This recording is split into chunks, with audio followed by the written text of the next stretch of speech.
হাদিসের মধ্যে আছে হাসরের ময়দানে আল্লাহ তাআলা বহু বান্দাকে এই রিয়া মানে লোক দেখানো আমলের কারণে বলবে, ইযহাবু ইলাল্লাযীনা কুনতুম তুরাউনা ফিদ দুনিয়া, দুনিয়াতে যাদেরকে দেখাবার জন্য করেছিলে এখন তারা হাসরের মাঠে আছে, হ্যাঁ তুমি তাদের কাছে যাও, ফানদুরু হাল ইনদাকুম জাযাউন, গিয়ে দেখো তাদের কাছ থেকে কোনো বিনিময় পাও কিনা।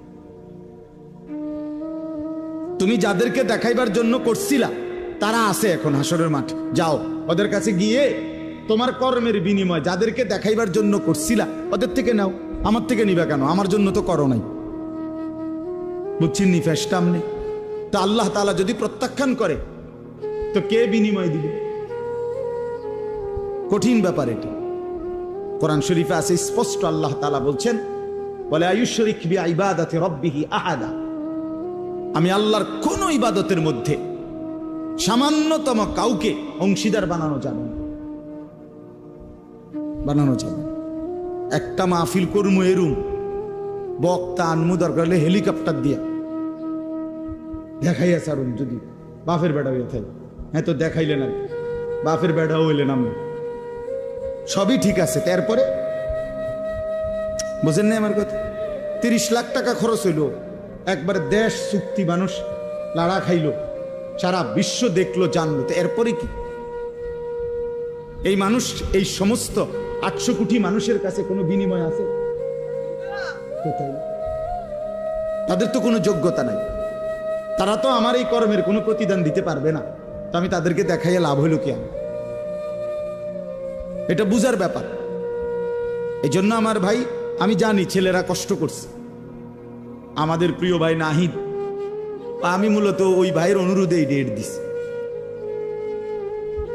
তো বাস্তবতা হলো আপনাদের কাছে এটা বুঝাইতে চাই সবসময়, নওজোয়ান ছেলেদের কাছেও আমার অনুরোধ, ভাই নেক কাজ, এই যে একটা মাহফিলের ইন্তজাম করা, কোরআন সুন্নাহর ইন্তজাম করা, কথা শুনবার, এটা কিন্তু একটা আমল।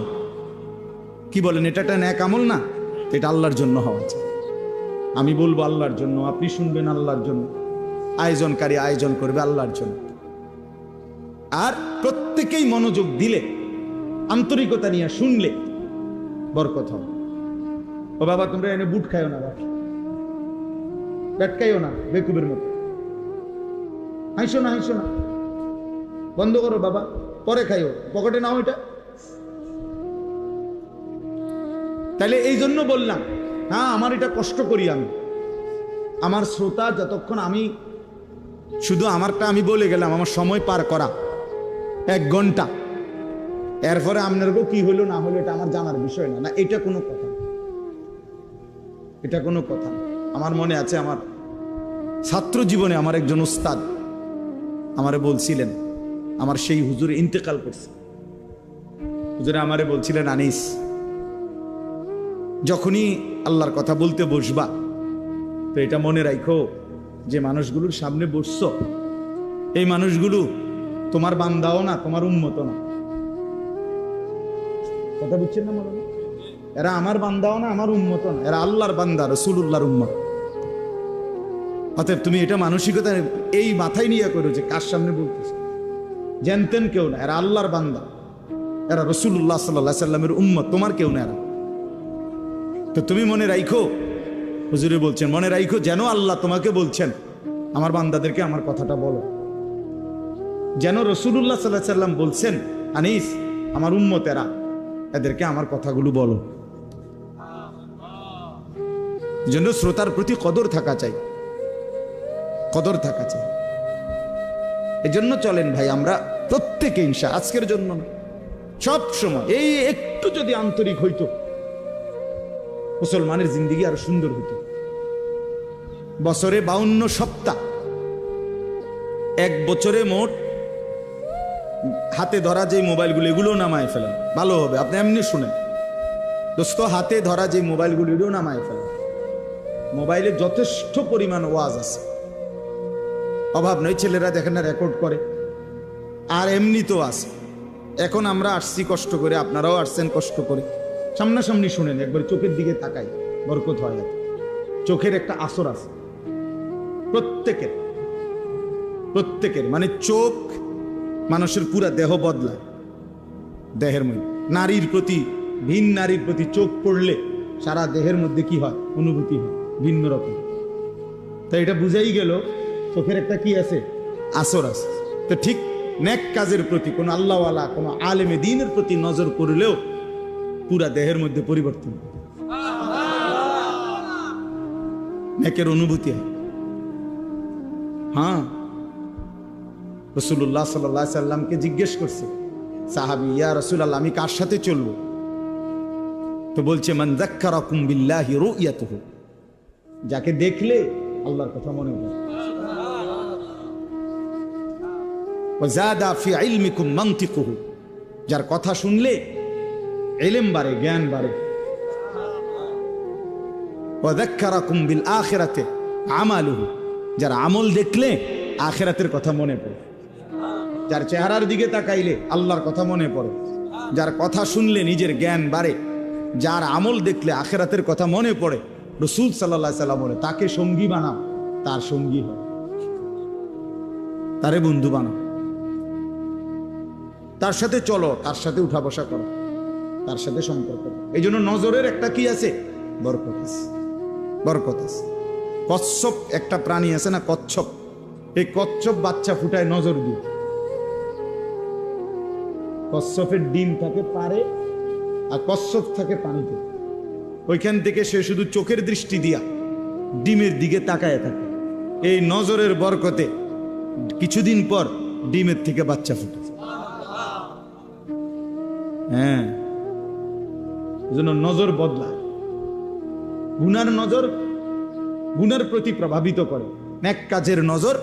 আল্লাহর ঘর দেখলে, কাবা শরীফ, মালিকের ঘর দেখলে চোখে পড়লেই কলিজা ছিঁড়ে যায়,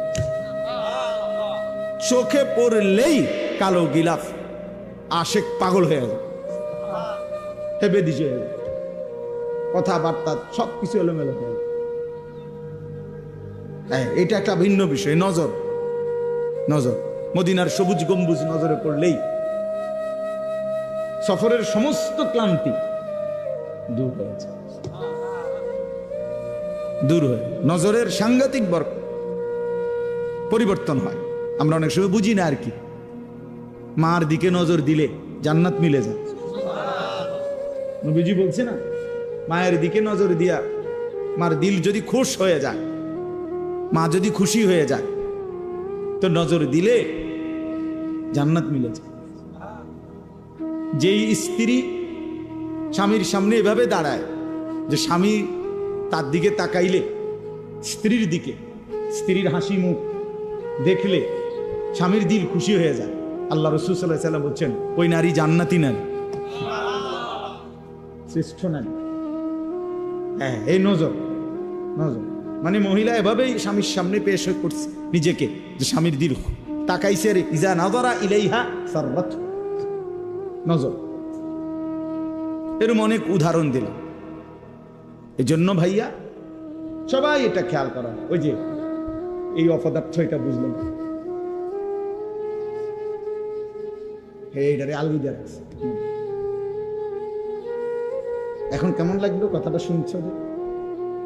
আমি তো সুন্দর করেই বলছিলাম। হ্যাঁ, অনেকেই আছে গাদ্দার, মানসিকতাটা হলো এমন যে তুই রে বেটা, ইতান হুজুর মুজুর বেটা, তো এতে বালা কত হুজুর দেখছি বেটা। এটা এক ধরনের মানে মানসিকতাটার মধ্যে একটা তেড়ামি বা, যে যা বলুক আমি আমার মতো। এটা বর্তমান ইয়াং ছেলেদের অনেকের মানসিকতা এমন, যে ভদ্রতা, শালীনতা, বংশের, মা বাবার, ধর্মের, কোরআনের, ইসলামের, ব্যক্তিত্বের, মানবিকতার কোনো ইজ্জত, সম্মান, ভদ্রতা থাকুক বা না থাকুক, আমি আমারটা করি। কাঁদতে কেরম লাগছে এটা তোমার বুঝ, আমার তো কিচ্ছু লাগছে না।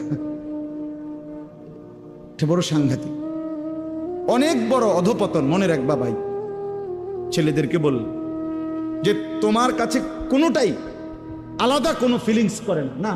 এখানে আমার চাচা আছে, বাবা আছে, দাদা আছে, এখানে দাড়িওয়ালা মুরব্বী আছে, ওলামায়ে কেরাম আছে। হ্যাঁ, এটা মাহফিল, না আমি আমার মতো, আমি যেমন আছি তেমনই। এই যে মানসিকতা, এটা কিন্তু অনেক বড় মুসিবত, বিপদ, অনেক বড় বিপদ। পরিবেশের কারণে মানুষ আসর হয়। as-suhbatu muta'aththira, আরবিতে বলে যে সাহচর্য, সংস্পর্শ প্রতিক্রিয়াশীল। যে জিনিস যার সংস্পর্শ পায়, ছোঁয়া পায়, ওইটার আসর তার মধ্যে আসে। যেমন আতর লাগাইলে বাতাসের মধ্যে অন্যের নাকে যে আতরের ঘ্রাণ লাগে, এটা বাতাসের থেকে লাগে নাকি এবার গায়ে তো এবার লাগাইছে না, নাক লাগাইছে না।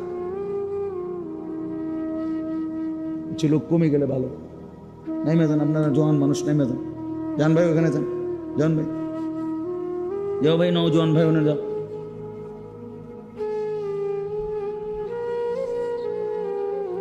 তো এই কারণে কোনখানে পেশাব পায়খানা থাকলে ওইখানের বাতাসেই বোঝা যায় না দুর্গন্ধ, মানে দুর্গন্ধটা লাগছে বাতাস থেকে। এই জন্য দোস্ত আমার, বন্ধু আমার, সাহচর্য, সংস্পর্শ প্রতিক্রিয়াশীল। যে যার সাথে উঠা বসা করে তার আসর তার মধ্যে পড়ে। এটা সত্য কথা, এটাই বাস্তব। প্রত্যেক মানুষকে তার বন্ধু দেখে চিনা যায়। রাসূলুল্লাহ সাল্লাল্লাহু আলাইহি সাল্লাম বলেন, আর রাজুলু আলা দীনি খালিলিহি। নবী সাল্লাল্লাহু আলাইহি সাল্লাম বলেন, প্রত্যেক ব্যক্তি তার বন্ধুর দ্বারা প্রভাবিত হয়, বন্ধুর রঙে রঙিন হয়, বন্ধুর সাজে নিজেকে সাজায়। ফালিয়ানজুর আহাদুকুম মান ইউখালিলু, অতএব তোমরা লক্ষ্য রেখো, নবীজি বলছে, কাকে বন্ধু বানাচ্ছ। মান ইউখালিলু, কাকে খলিল বন্ধু বানাচ্ছ। ও আমার ফ্রেন্ড, তো তারে দেখলে তো বোঝা যায় তুমি কোন ডকে। তার চেহারা, চুল, লেবাস, তার কথাবার্তার ঢং রং দেখলেই আন্দাজ করা যায় তুমি কেমন। বয়স্কদেরকেও চিনা যায়, নওজোয়ানকেও চিনা যায়। আমি অনেক সময় বলি, বয়স্ক মানুষ যারা আপনারা, আপনার সাথে ডানে বামের সবাই 5-6 জন বসা, সবাই বিড়ি সিগারেট খায়। আপনি যদি এর মাঝখান দিয়ে বলেন যে আমি একজন জোনায়েদ বাগদাদি, না আমরা বুঝি চাচা, আমরা কোনো সিরা খাই না, আমরা ভাত খাই। আমরা আজকে দুপুরে ভাত খাইছি, সিরা দিয়ে পানি দিয়ে ভিজাইয়া খাইছি না। আপনার সাথে 5-6 জন বিড়ি খাই না, বেড়াইতে লোক আপনি বইয়া রয়েছেন, আমনে জোনায়েদ বাগদাদি, আমরা বুঝি না। আমনে কি ডকের মানুষ, বুঝেন নাই কথা? হ্যাঁ, এটাই বাস্তবতা। বন্ধু দেখে মানুষ চিনা যায়, সঙ্গী দেখে মানুষ চিনা যায়, সঙ্গী দেখে মানুষ চিনা যায়। রাসূলুল্লাহ সাল্লাল্লাহু আলাইহি সাল্লাম বলছেন, লা তুসাহিব ইল্লা মুমিনান, মুমিন ছাড়া কাউকে বন্ধু বানাইও না। ওয়ালা ইয়াকুল মালাকা ইল্লা তাকিয়ুন, মুত্তাকি আল্লাহওয়ালা দিনদার ছাড়া নিজের মাল, নিজের সম্পদ মহব্বত ভরে কাউরে খাওয়াইও না। ঠেকাই পয়রা, বিপদে পয়রা, কোনো কারণে হইতে পারে, তার ভয়ে, তার আতঙ্কে, তার প্রভাবের কারণে তারে কিছু খাওয়াইলাম, দূর খাওয়াইলাম। কিন্তু আরেকটা হইল আন্তরিকতা নিয়ে, মহব্বত নিয়ে, দরদ নিয়া, ভালোবাসা নিয়া। রাসূলুল্লাহ সাল্লাল্লাহু আলাইহি সাল্লাম বলেন, খাওয়াইবা তাকে যে তাকি মুত্তাকি, যেন আমার এই সম্পদটা, এই টাকাটা যার পিছনে ব্যয় করলাম কাজে লাগবে। লোকটা নামাজি, আর আমি দেখি সিটার বাটফার, তো এই বাটফার রেখা ভাই আমার লাভ কি? বুঝছেন না কথাটা? আমি দেখতেছি, সে, আমি দেখি যে কথায় কথায় গালি দেয়, বিড়ি সিগারেট খায়, টেলিভিশনে নাটক সিনেমা দেখে, হারামের সাথে জড়িত, আল্লাহর নাফরমানির সাথে জড়িত। এই নাফরমানের পিছনে আমার সম্পদটা খরচ করে ফায়দা কি? আল্লাহ আমাদেরকে বুঝার তৌফিক দান করে। চলেন তাহলে এই কথাগুলো বললাম সংক্ষিপ্ত। মূলত 1 নম্বর কথা ছিল, আল্লাহর কথা আন্তরিকতার সাথে, আদবের সাথে শোনা উচিত। জওয়ান হোক, বয়স্ক হোক, প্রত্যেকে, মুরব্বী, বয়স্ক, চাচা, আপনাদেরকেও বললাম, বসে বসে জিমাইবেন জুমার নামাজের বয়ানের সময়, আপনি যে আছে, যে রুম আছেন এই রুমে থাকবেন। আপনার কপালে আর পরিবর্তন হবে না, কারণ আপনার পরিবর্তন হইব কি দিয়ে? আপনি তো জুড়ান। নওজোয়ান ছেলে, তুমি পিছনে বৈশা মসজিদে শুধু ঠেলাঠেলি করলা, দুষ্টমি করলা, মোবাইল টিপলা, বা নিজেরা বন্ধু বান্ধব কথা বললা, ইমাম সাহেবের বয়ানও শেষ, খুতবাও শেষ, তো তোমার কপালে আর পরিবর্তন হবে। দাখালা জাহিলান খারাজা জাহিলান, ঢুকছো মূর্খ, বাইরে হইছে কি, ঢুকছে যেমন বিড়ি হালাইয়া, বাইরে আবার বিড়ি দাঁড়াইছে।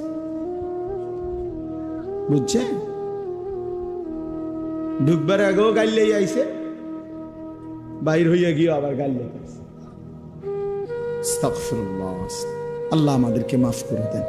আল্লাহর কথা দিল দিয়া শুনুন, আমার একটা কথা না শুন, সবার সবার কথা। জুমার বয়ান, ওলামায়ে কেরামের নসিহত আন্তরিকতার সাথে শুনলে ইনশাআল্লাহ ধীরে ধীরে জিন্দেগি পরিবর্তন। নিজে নিজে জীবন পরিবর্তন হয় না, কসম আল্লাহ, নিজে নিজে হবে। পৃথিবীর সমস্ত দামি কিতাব, পৃথিবীর সমস্ত আরবি বই, পৃথিবীতে সমস্ত ভালো কিতাবগুলো যদি একাকী কেউ কিনে নিজে নিজে পড়ে ফেলে, তারপরও সে নিজে নিজে উত্তম আখলাক, পুরা দিন মানা সম্ভব হবে। পারতেন না? আমি চ্যালেঞ্জ করি, না হলে আমি কিনে দেবো, আপনি পড়ে।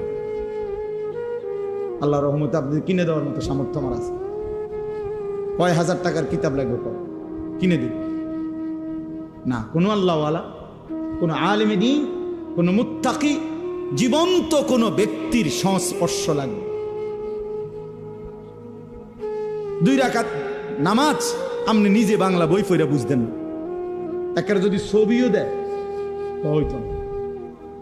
তাইলে দুনিয়ার সমস্ত মহিলা এই ছবিতে আর বইতে দেখে দেখে রান্না শিখালে, তাহলে শাশুড়িকে শিখে লাগবে। কিন্তু দুনিয়ার সমস্ত বৌদের নিয়ম কি? নিয়মটা এটা না যে শাশুড়ির লগে কয়দিন কি করে, 3 মাস 6 মাস মহিলারা রান্না শিখে। এই জন্য দয়া করে আমরা প্রত্যেকেই এটা বুঝতে হবে, ওলামায়ে কেরামের সাথে যাদের আন্তরিক পূর্ণ সম্পর্ক নাই, তারা সহি সঠিক বিশুদ্ধ আমল থেকে বঞ্চিত হয়, বঞ্চিত। অনেক লোক আছে লজ্জায় শরমে, অথবা একটু আনইজি ফিল করে, অথবা কিছুটা অহংকারী কারণে নিজের নামাজ, নিজের অজু, নিজের সূরা কেরাত কেউ রে শুনায় না কোনো আলেম। হাবড়া হাবড়া রেডি পড়তে আছে, কিতা জানি পড়ে না রে বাপ, ঠিক না। আমনে বুঝেন না ইমাম সাহেব সূরা কেরাত পড়ে কেমনে, আমনে পড়েন কেমনে? আমনে তো এটা আন্দাজ হওয়া উচিত, কিরে হুজুরে পড়ে যেভাবে আমি তো পড়ি এরকম না, তাইলে হুজুরেরটার মতো যে আমার শুদ্ধ হয় না। এখন আমি যেমনি ভুল পড়িয়ে এটা দিয়ে বেহেস্ত মিলবো কিনা, এটা আপনি বুঝছেন নি আগে। আমার কথাটা বুঝছেন? ইমাম সাহেব কোরআন শরীফ পড়লে শুদ্ধ পড়তে হবে, আর আমনে মুক্তাদির কোরআন শরীফ অশুদ্ধ হইলেও চলবে।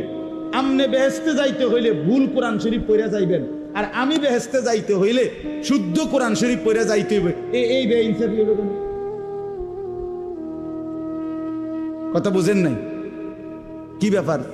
আমি নামাজ ঠিক করে পড়তে হইব, আমার সূরা কেরাত দোয়া কালাম আমি সব ঠিক কইরা তারপরে বেহেস্তে যাওন লাগবো। আর আমনের সবগুলো ভুল নিয়া আমনে বেহেস্তে যাইবেন গা, বেহেস্তে এরকম মামুর বাড়ি হয়ে গেল কেমনি? এতটা সহজ হয়ে গেল কিভাবে? আমার শায়েখ আল্লামা মুফতি মুশতাকুর নবী সাহেব জন্য বলে, জান্নাত এতটা কঠিন না, অর্জন করা যাবে না, আবার এতটা সহজ না যে বিনা মেহনতে আমনে যাইবেন না। বুঝেন নাই আমার কথা? জান্নাত এতটা অসম্ভব নয় যে মেহনত কইরাও আমল করেও জান্নাতে যাওয়া যাবে না, না জান্নাত এত কঠিন না। আবার এতটা সহজও না যে টাকা 200 ইমাম সাহেবরে দিয়া আপনি বেহেস্তে যাইবেন না, না না, এটা আমনে চাচার শ্বশুর বাড়ি না। এর জন্য কোরআনুল কারীমের মধ্যে সমস্ত জায়গায় আছে, বারবার আল্লাহ তাআলা বলছে জান্নাতের বিনিময় বান্দা কেন দিলাম তোমারে, জান্নাত কেন দিলাম, কেন দিলাম, কেন দিলাম, জাযাআম বিমা কানু ইয়ামালুন। আল্লাহ তাআলা বলছে বান্দা তুমি যে সারা জিন্দেগি আমল করেছ সেই আমলের বিনিময়ে জান্নাত দিল, আমলের বিনিময়ে দিল। জাযাআম বিমা কানু ইয়ামালুন ওয়ালানাজজিয়ান্নাহুম আজরাহুম বিআহসানি মা কানু ইয়ামালুন। রব্বুল আলামিন বলে বান্দা আমি রব্বুল আলামিন তোমার সমস্ত নেক আমলের বিনিময়ে আখিরাতে হাসরের ময়দানে সর্ব উত্তম বিনিময় তোমাকে ফিরিয়ে দেব। রব্বুল আলামিন বলেন, বান্দা এক যাররা এক বিন্দু, ইন্নী লা উযীউ আমালা আমিলিন মিনকুম মিন যাকারিন আও উনসা। আল্লাহ বলে, পুরুষ হও আর নারী হও, আমি রব্বুল আলামিন ওয়াদা দিলাম ঈমানের সাথে যতগুলো নেক আমল করেছো একটা আমলও আমি আল্লাহ নষ্ট হতে দেব না, আমি বিনিময় দেব, একটাও না। ইন্নী লা উযীউ, আমি নষ্ট করব না বান্দা, তোমার প্রতিটা আমল আমি আল্লাহ তাআলা বিনিময় দেব, ফিরিয়ে দেব, ফিরিয়ে দেব। এজন্য বাপ, দুনিয়া মূল হিসাব না, আখিরাত মূল হিসাব। দোস্ত আমার, বন্ধু আমার, নওজোয়ান ছেলেরা আমার, এটা মনে রাখো ভাইয়া, আখিরাত মূল হিসাব, আখিরাত মূল হিসাব। আল্লাহ তাআলা আমাদেরকে ঈমানের দৌলত দান করছেন। সোয়ালা কাম্বিয়া, আদম আলাইহিস সালাম থেকে নিয়ে আমাদের নবী মুহাম্মদ সাল্লাল্লাহু আলাইহি সাল্লাম পর্যন্ত এই ১৬ লক্ষ নবী মানুষদেরকে ঈমানের দাওয়াত দিয়েছেন, এই কালেমার দাওয়াত দিয়েছেন, ঠিক না? কথাটা বুঝছেন কিনা আমার? ঈমানের দাওয়াত দিয়েছেন সমস্ত নবীরা, কালেমার দাওয়াত দিয়েছেন। কুলু লা ইলাহা ইল্লাল্লাহ তুফলিহুন, হে আল্লাহর বান্দারা, লা ইলাহা ইল্লাল্লাহ পড়ো, ঈমান আনো, নিজেরে মুমিন বানাও, তোমরা সফল হবে। তো এই মেহনত করছে সমস্ত নবীরা। এখন দেখেন, সেই আল্লাহ রাব্বুল আলামিন ১৬ লাখ নবী পাঠাইছেন এই ঈমানের দাওয়াতের জন্য। আল্লাহ তাআলা আমাকে বলতেছেন, আনিস, সেই ঈমান আমি রব্বুল আলামিন তোকে জন্মসূত্রেই এক মুসলমান পবিত্র মায়ের ঘরে জন্ম দিয়ে এই ঈমান এমনি দিয়ে দিয়েছেন। কায়নাতের সবচেয়ে দামি খোদার কসম,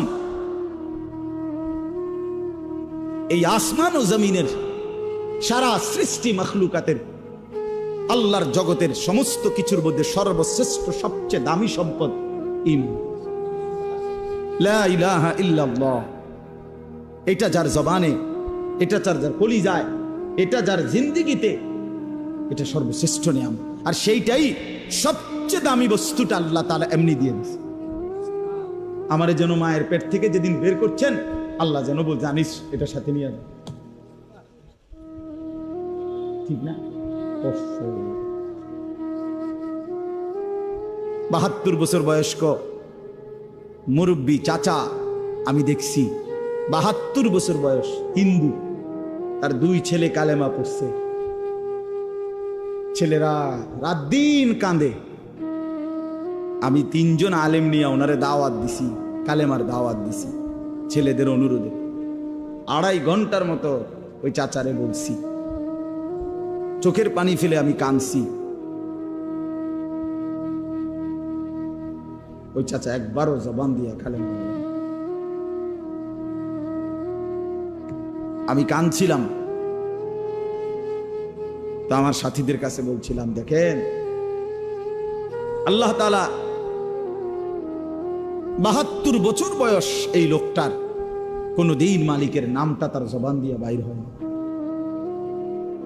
আর আল্লাহ তাআলা আমাদেরকে সেই ছোট্টবেলা থেকে কত হাজারবার, লক্ষবার এই ঈমান, এই কালেমা লা ইলাহা ইল্লাল্লাহ, এটা উচ্চারণের তৌফিক দান করছে।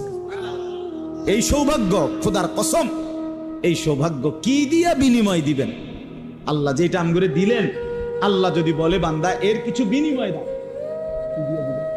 রাসূলুল্লাহ সাল্লাল্লাহু আলাইহি সাল্লাম বলেন, 7 আসমান ও জমিন যদি এক পাল্লাতে রাখা হয়, আর কালেমা লা ইলাহা ইল্লাল্লাহ যদি এক পাল্লাতে রাখা হয়, আল্লাহর কসম নবী বলেন, কালেমা লা ইলাহা ইল্লাল্লাহর পাল্লাটাই ভারী হয়। তাইলে বলেন, তাইলে আপনি এখন আর কি দিয়ে মূল্য দিবেন? আর মনে করেন আপনারে সারা পৃথিবীর চাবিটা দিয়ে দিল, 7 আসমান জমিনের চাবিটা দিল, আপনি মালিক হলেন। তা আল্লাহ তাআলা বললেন, বান্দা ঈমানের আমি যে ঈমান দিছি এইটার দামটা শোধ দাও। তা আপনার কাছে আছে মনে করেন 7 আসমান জমিন, এই পুরাটার চাবিটা, তো বলে আল্লাহ আপনার আমি এটা দিলাম, কিন্তু এটা তো ওই কালেমার সামনে অনেক নিচে পড়ে থাকবে, এত দামি নিয়ামত আল্লাহ তাআলা আমাদেরকে দিছেন। এই ঈমান যাকে আল্লাহ দিছেন, মুসলমান যাকে আল্লাহ বানিয়েছেন, আমার ভাই আমার এই কথা অল্প গদ্দুর কথা, মনোযোগ দিয়ে শুনেন। আল্লাহ তাআলা যাকে ঈমানের দৌলত দিছেন, কালেমার সম্পদ দিছেন, আমাদেরকে মুসলমান পরিচয় দেওয়ার মতো নিয়ামত দিছেন, আমরা বলতে পারি, বলি, রাত দিন নিজের পরিচয় দেই মুসলমান। আমাদেরকে আল্লাহ তাআলা এই শ্রেষ্ঠতম নিয়ামত দিয়ে আল্লাহ তাআলা ওয়াদা দিছেন, বান্দা তুমি একটা আমি তোমারে এমনিতেই দিলাম, এই যে ঈমান এমনিই দিছি, আর একটা জিনিস তুমি আমারে বুঝাইয়া দাও, বিনিময়ে আমি আল্লাহ আমার অনন্তকালের জান্নাত তোমারে বুঝাই দেব, তোমারে বুঝাই দেব। আল্লাহ তাআলা বলছেন। মনে করেন, বিশ্বাস করেন, আমার বাবাদেরকেও বলি, ভাইয়া তোমাদেরকেও বলি, যে মুসলমান হওয়ার পরে আখিরাত বুঝে না, সে কোনো মুসলমান না, আসলেই না, হয় কোনো মুসলমানে না, হয় কোনো ইমানদারে না। যে কবর বুঝে না, মউত বুঝে না, হাসরের মাঠ বুঝে না, মিজান বুঝে না, আমল নামা বুঝে না, ফুলসেরাত বুঝে না, এই কোনো কিছু যার কলিজার মধ্যে নাই,